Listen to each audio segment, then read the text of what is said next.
It's too big to ignore. China, country is battling a new and mysterious form of pneumonia. Outbreak in North China. Ngayong araw, dala ko sa inyo ang masamang balita ng isa pang mabangis na pandemya mula sa China. Isang mapanganib at misteryosong uri ng pneumonia. Ito ay nagdulot na sa ilang mga lungsod tulad ng Beijing at Xi'an noong 2020 at 2021. Ano nga ba ang pandemya ngayon na nangyayari na naman sa China? Atin itong pag-usapan, mga kaibigan.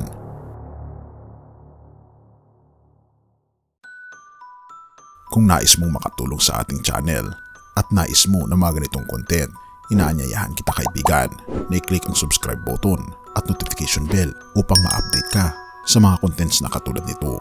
Maraming salamat at God bless sa iyo.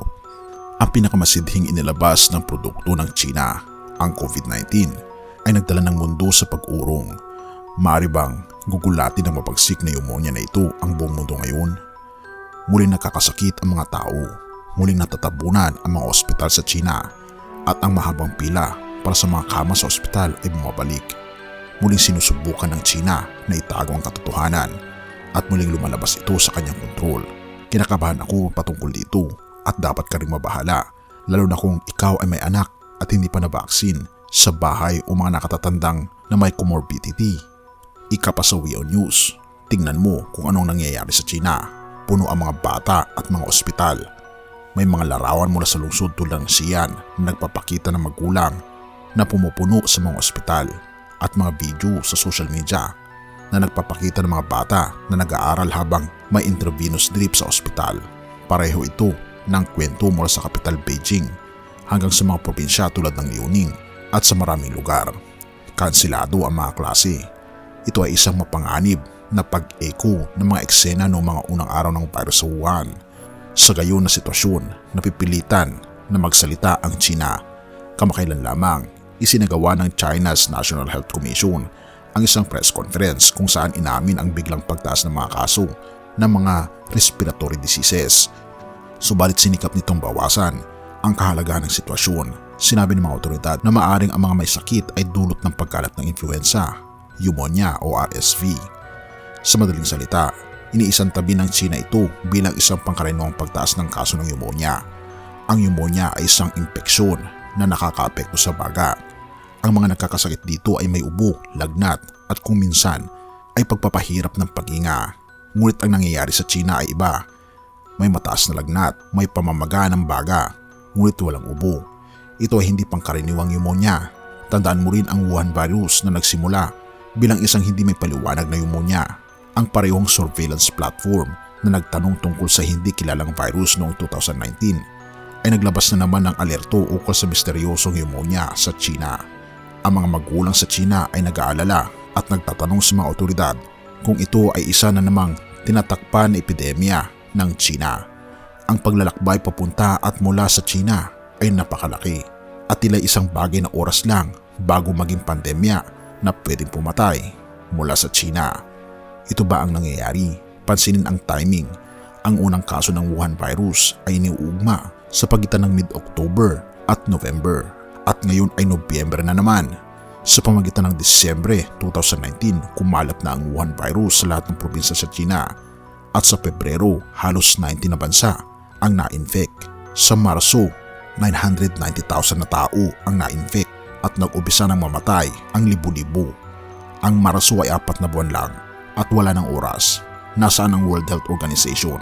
Nasaan si Dr. Tedros at ang kanyang team? Sila ba'y nagtagumpay sa kanilang misyon? Sila ay nahuli sa kanilang tugon sa krisis, nahuli sa pagdeklara ng pandemya sapagkat sila ay labis na abala sa pangangalaga sa China. Mahigit na 6 na milyong tao ang namatay dahil sa Wuhan virus at tila may isa pang virus na handang tumalon sa mga border. Ang WHO ay muling nagtatangkang takpan ang totoong nangyayari sa China.